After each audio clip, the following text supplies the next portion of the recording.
En este lugar, la realidad se abre como una grieta. Lo que no ves, lo que no escuchas, está más cerca de lo que crees. Esto es Tercer Ojo, con Macario y Natalia, donde lo invisible se vuelve audible. Prepárate, lo que estás a punto de escuchar no quería ser descubierto. Bueno, hoy traemos algo muy especial, la verdad. Sí, algo distinto. Vamos a meternos de lleno en unos extractos de una novela que se titula I Was a Teeny Slasher, de Stephen Graham Jones. El título ya es toda una declaración de intenciones. Totalmente, es que no engaña nada.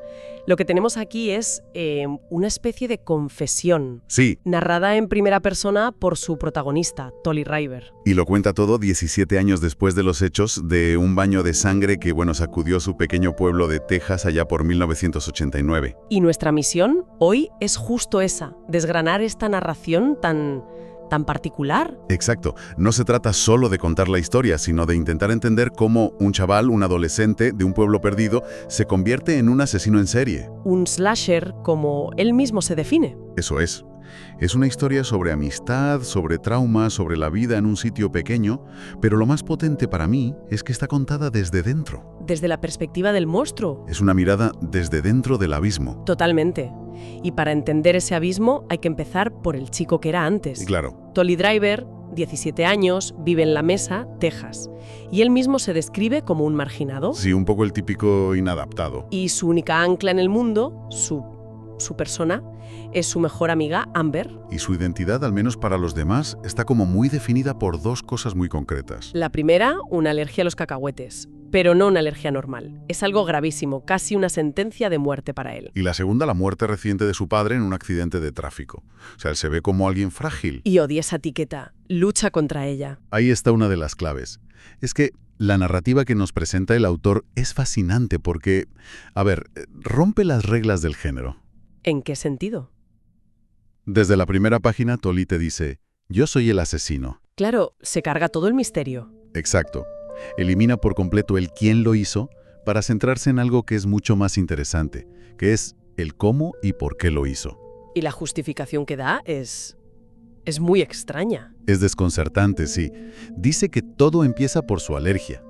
Y esa premisa de entrada ya te obliga a replantearte todo lo que crees que sabes sobre una historia de terror. Claro, porque no es el típico psicópata que mata porque sí. Él intenta, trazar un mapa de su propia caída al infierno. Y en ese mapa, el punto de partida, el norte, es siempre Amber. Su amistad es el corazón de la historia antes de que todo se tuerza. Describe con una nostalgia increíble los momentos que pasaban juntos en la camioneta de ella. La Volkswagen Rabbit. Esa es, una furgoneta destartalada que para ellos era, un refugio. Su propio mundo. Un universo cerrado, casi perfecto. Pero claro, en toda historia de estas tiene que haber una fuerza externa que lo desestabilice todo. Y en este caso, es una chica, Stace Goodkin. La chica popular, la más lista, la que parece inalcanzable para él. Tolly no es que esté solo enamorado de ella. No, es más que eso. La ha puesto en un pedestal, la idealiza. Para él es la encarnación de la perfección, de la bondad. Y ese anhelo por ser visto, ¿no? Por ser aceptado por alguien como ella, pues es lo que le empuja a ir a la fiesta. La fiesta que lo va a cambiar absolutamente todo. La fatídica fiesta en casa de Dick Masterson. Tolly va con una misión. Esa noche va a destruir su imagen de chico frágil. ¿Y cómo lo hace un adolescente en 1989? Pues emborrachándose hasta perder el control, claro.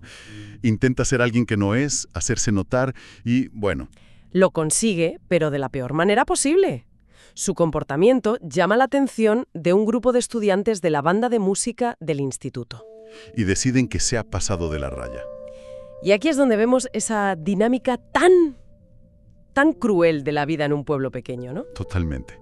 Porque no es solo una gamberrada. No. Es un acto de, justicia social.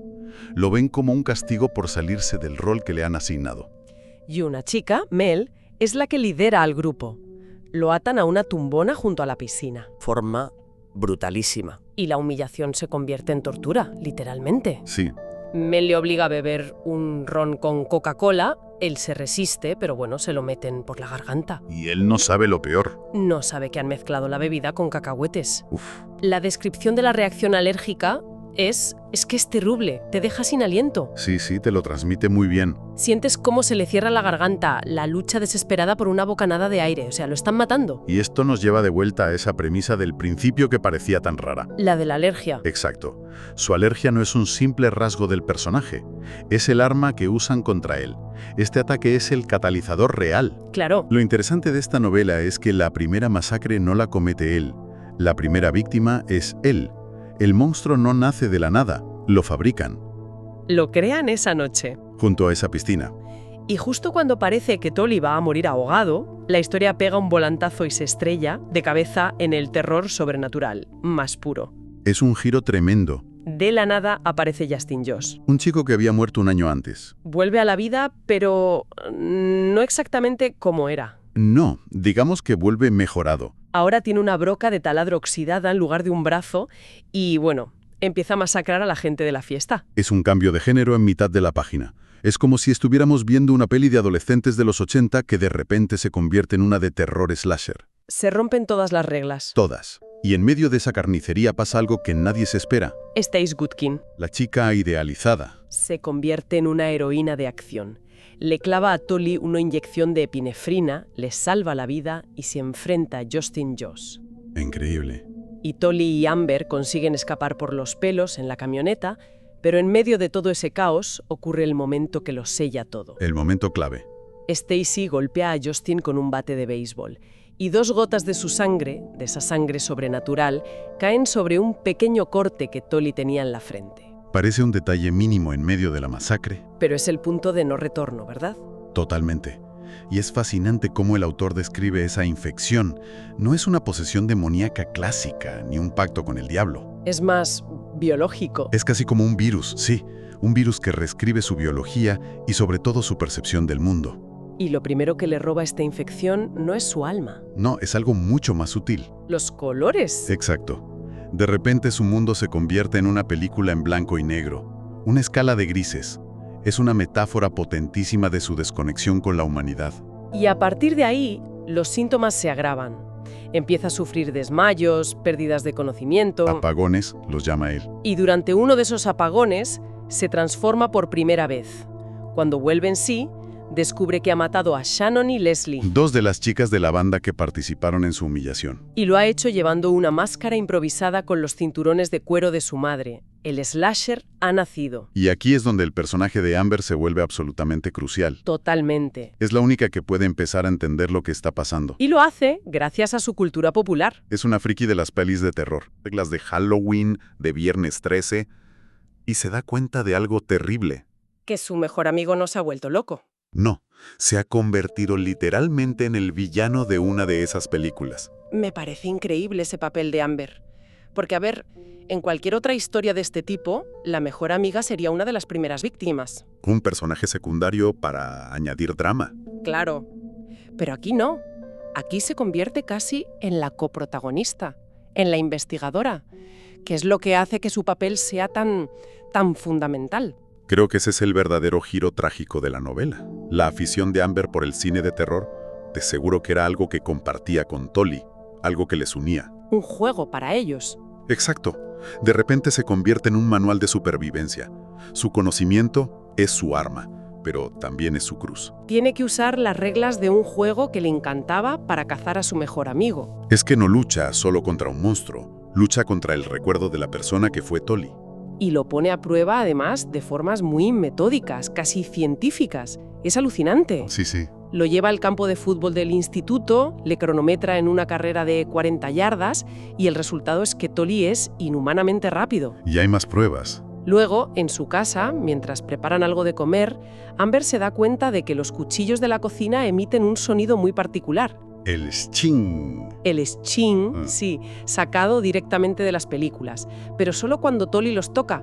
Es como si los objetos afilados le reconocieran. La prueba definitiva para mí llega en la ferretería del pueblo. Ah, sí. Encuentran un par de motosierras viejas, oxidadas. El empleado les dice que es imposible que arranquen, que llevan años rotas. Pero entonces Tully, en uno de sus episodios de ausencia, coge una. Tira de la cuerda de arranque. Y la motosierra cobra vida al instante. con ese rugido ensordecedor tan icónico. En ese momento, Amber ya no tiene ninguna duda. Tully es un slasher, con todo el paquete, la fuerza, la velocidad y esa conexión sobrenatural con las herramientas de la muerte. Y esa confirmación la obliga a evolucionar. Pasa de ser la amiga leal que intenta ayudarle. A aceptar que tiene que convertirse en la heroína. Se ve forzada a asumir el arquetipo de la chica final, la Final Girl.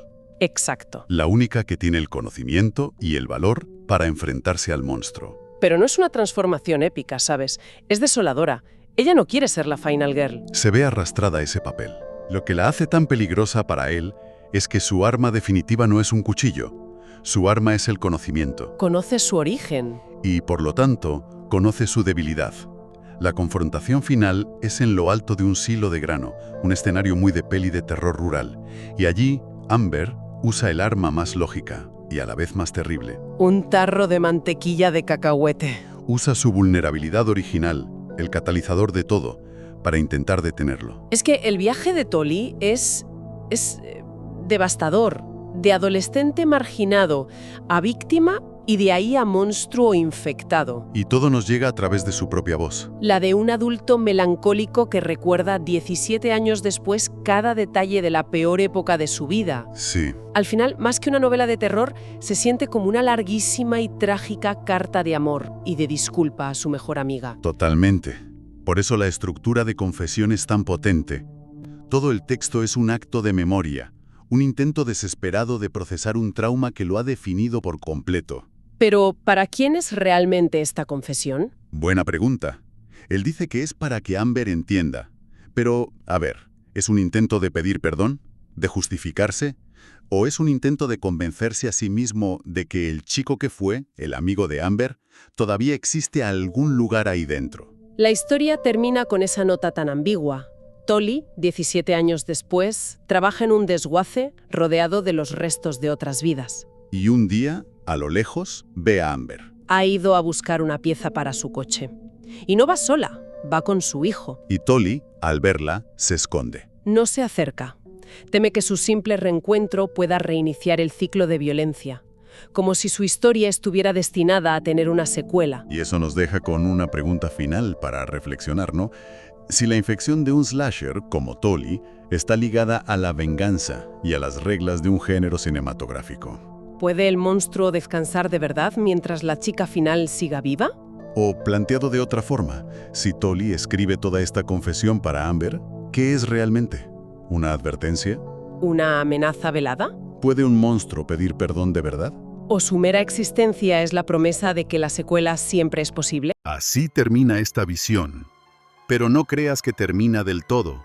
Puedes cerrar los ojos, pero el tercero sigue viendo. Esto fue Tercer Ojo. Si quieres abrir más puertas a la oscuridad, síguenos en redes. Búscanos como Tercer Ojo en todas las plataformas. Nos escuchamos en la próxima oscuridad.